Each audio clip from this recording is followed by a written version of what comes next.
प्रकृति पर्व सरहुल की शुरुआत कल से हो रही है और हमारे साथ है पान जगलाल जी। वो बताएंगे कि सरहुल की क्या विशेषता है और कैसे मनाना चाहिए और किन किन चीज़ों का विशेष ख्याल रखना चाहिए। दादा क्या कहेंगे, कल से सरहुल की शुरुआत है, कैसे मनाना चाहिए, किन किन चीज़ों को ख्याल रखना चाहिए? देखिए, ये प्राकृतिक जो महापूजा पर्व जो सरहुल है वो हम लोगों का 3 दिवसीय होता है और विशेषकर तो पहला जो दिन होता है वो दिन है आपको जो कि चैत्र द्वितीया, और हम लोग का ये दिन पड़ रहा है बुधवार। और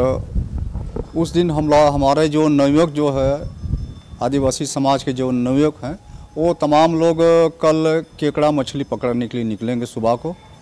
और जो घर का जो बुजुर्ग जो लोग होते हैं, जो घर का मुखिया होते हैं, वो उपवास पर कल रहेंगे और उपवास 1 बजे 2 बजे वो समाप्त करेंगे और अपना जो पारंपरिक विधि विधान के अनुसार जो भी पकवान होता है उसको अपना जो है पूजा जो घर होता है वहाँ पर अर्पित करेंगे। साथ ही साथ हम लोग का तपावन और जल भी अर्पित करेंगे और उसके बाद तब अपना उपवास तोड़ते हैं। और कल के दिन है उपवास समाप्ति के बाद में संध्या रात्रि के समय में पुनः जल रखाई पूजा किया जाएगा। और ये जल रखाई पूजा कल 8 बजे रात्रि से प्रारंभ होगा। जो अपने ग्राम के जो भी सहयोगी लोग हैं, ग्रामीण हैं, और जो है पहान कोटवार पेनभोरा के साथ में ढोल नगाड़े के साथ में वो नदी या तालाब से जल लाने के लिए जाएंगे लोग, पहान लोग, और उसे लाके उस जल को लाके सरना स्थल पर उसको रख के हम पहान लोग उसका माने कि पारंपरिक जो विधि विधान है रूढ़िवादी प्रथा के अनुसार 5 मुर्गा मुर्गियों का बलि देते हुए जल रखाई पूजा हम लोग करेंगे। और इस तरह से पहला दिन हम लोग का समाप्त होगा द्वितीय के दिन में। और परसों जो है तृतीया का दिन जो है, चैत्र तृतीया जो है, उस दिन हम लोग सुबह को जाके उस पूजा किया हुआ जो घड़ा का जो जल रहता है तो होगा, उसको हम लोग ग्रामीणों के साथ में जाके उसको हम लोग देखेंगे और उसी से हम पहान और अन्य लोग एक जो अनुमानित जो हम लोग करते हैं कि कैसा जल होगा, बारिश होगी, इसके बारे में उस जल स्तर को देख के ही हम लोग महसूस करते हैं कि इस बार जल जो है बारिश अच्छी होगी या नहीं होगी, कम होगी कि समान होगी, ज़्यादा होगी, ये हम लोग सब उसको देख के ही हम लोग बताते। ये कार्यक्रम होगा। उसके बाद में फिर 10 बजे से लेकर 12 बजे तक हर मौजा के जो पहान हैं, जो अखड़ा के जो पहान हैं, उन तमाम लोग अपने अपने जो है घरों का अखड़ा का या सरना का पूजा करेंगे। और जल रखाई पूजा के दिन में जितने भी मौजा के जो भी टोला मोहल्ला के जो पहान लोग हैं और आदिवासी छात्रावास के जो है छात्रगण, वो तमाम लोग पूजा के लिए जल लेने के लिए 10 तारीख का जो है बुधवार के रात्रि को लोग नृत्य संगीत करते हुए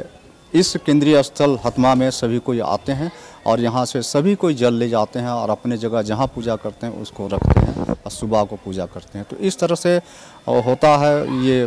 जल रखाई पूजा। और जो हम लोग पूजा जो 11 तारीख वाला 10 से 12 के बीच में हम लोग पुनः माने पारंपरिक रीति रिवाज के अनुसार बलि प्रथा के साथ में हम लोग करेंगे, अपना तपावन और जल देते हुए, जो तपावन जिसको हंडिया बोला जाता है, इन तमाम चीज़ों को अर्पित करते हुए और सरई का जो पवित्र फूल है उसको भी हम लोग देते हैं। और इस पूजा में विशेष करके हम लोग प्रकृति का पूजा करते हैं। प्रकृति का पूजा, इस धरती का पूजा हम लोग करते हैं। हम लोग उस जो है सूर्य देवता का पूजा करते हैं। हम लोग जो सृष्टिकर्ता जो हमारा सिंह बोंगा है उसको पूजा, उसका नाम से उसको पूजा करते हैं। हम लोग इस जल का पूजा करते हैं, वायु का पूजा करते हैं, हम लोग पेड़ पौधा का पूजा करते हैं, अपना जो पूर्वज है उनका भी पूजा हम लोग करते हैं। और साथ ही साथ जो अनिष्ट जो देवी अनिष्ट जो बुरे आत्मीय लोग जो हैं उनको भी स्मरण हम लोग करते हैं। और हम लोग का जो ये विश्वास होता है, एक हम लोग का विश्वास है, हमारे पूर्वज लोग कहते हैं कि सरहुल के दिन में हमारे जितने भी इष्ट देव जो है, इन तमाम लोग हमारा जो इष्ट देव है, हम लोग इसको भी पृथ्वी को भी हम लोग माँ कहते हैं, उनका भी वास होता है। हम लोग जो इकिर बोंगा जो होता है, जो हमारा जल जो है देवता, उसका भी वास होता है। हमारा सूर्य देवता है उसका भी, और इस सृष्टि को बनाने वाला जो हमारा सिंह बोंगा है, उसका भी उस रोज वास होता है। इस तरह का हम लोग को विश्वास होता है कि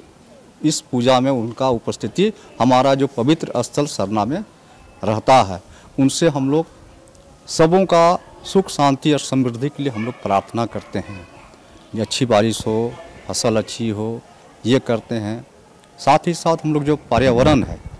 पर्यावरण को हम लोग कैसे बचाएंगे, इस प्रकृति को हम लोग कैसे बचाएंगे, इसके वास्ते भी हम लोग मैंने उससे कहते हैं कि आप भी बने रहिए, फलिए फूलिए और हम लोग को भी फलने फूलने दीजिए। सवाल है कि जो अभी सरहूल है, लेकिन जो आदिवासी युवा युवती हैं अभी के समय का, उसको क्या कहेंगे, उसकी वेशभूषा, उसकी ड्रेसेस को लेके क्या कहेंगे? देखिए, पहले तो क्या होता था कि ये जो हम लोगों का जो है ये परिधान, जो आदिवासी का जो वेशभूषा तो खैर जो भी है, हम लोग का जो है एक नेचुरली जो आदिवासी का एक जो चेहरा जो है, उसका कद काठी जो हम लोग कहते हैं, वो उससे लोग जान जाते थे कि ये आदिवासी है। लेकिन अभी तत्काल में हम लोग का जो पहनावा है, हम लोग का जो है रीति रिवाज है, हम लोग का जो बोली है, भाषा है, हम लोग का नृत्य और संगीत है, हमारा वाद्य यंत्र है, इन तमाम चीज़ों से अभी लोग जानते हैं कि ये लोग आदिवासी है। और मैं अभी का जो युग है, तो आदिवासी हमारे नव युवतियों से है या अन्य लोगों से भी मैं कहना चाहूँगा कि जो मेरा जो अपना जो परंपरागत जो है हमारा रीति रिवाज है, मेरा विधि विधान, चाहे धार्मिक हो या सामाजिक हो, हमारा परिधान जो है, हमारा नृत्य संगीत है, हमारा जो अखड़ा है, तो इन तमाम चीज़ों को हम लोग को अपनाना चाहिए और बचाना चाहिए। हम लोग को भाषा भी अपना है तो उसको भी बचाना चाहिए। हमारा जो नृत्य संगीत या वाद्य यंत्र है, हम लोग को उस पर ही नृत्य संगीत करना चाहिए, ना कि हम लोग को डीजे के कारण से आज हमारा जो भाषा तो लुप्त हो ही गया है, कहीं कहीं बचा हुआ है, कम मात्रा में है, लेकिन हमारा जो है कि भी संस्कृति है, हमारा परिधान है, हमारा नृत्य संगीत है, वो बचा हुआ है, हमारा वाद्य यंत्र बचा हुआ है। तो उन तमाम चीज़ों को हम लोग बचाएं और अपना जो भाषा है उसको भी हम लोग उसको जाने सीखे। ये थे हमारे साथ पाहन जगलाल, जिन्होंने स्पष्ट शब्दों में कहा है कि आदिवासी युवती और जो युवक है वो अपना जो कल्चर है वो कदापि नहीं भूले, उसको बरकरार रखे, क्योंकि वो ही कह सकते हैं झारखंड की सभ्यता को हमेशा जीवंत रखेगा। और जो मॉडर्न जो युवक युवती है उन्हें भी इन्होंने आग्रह किया है कि डीजे ना बजाएं, जो घर का है, जो लगातार परंपरा चलते आ रहा है, कह सकते हैं ढोल मांदर, उनके साथ नृत्य करें, इन्हीं के साथ सरहूल आप मनाएं। सहयोगी राकेश के साथ मनीष झा, न्यूज विंग, रांची।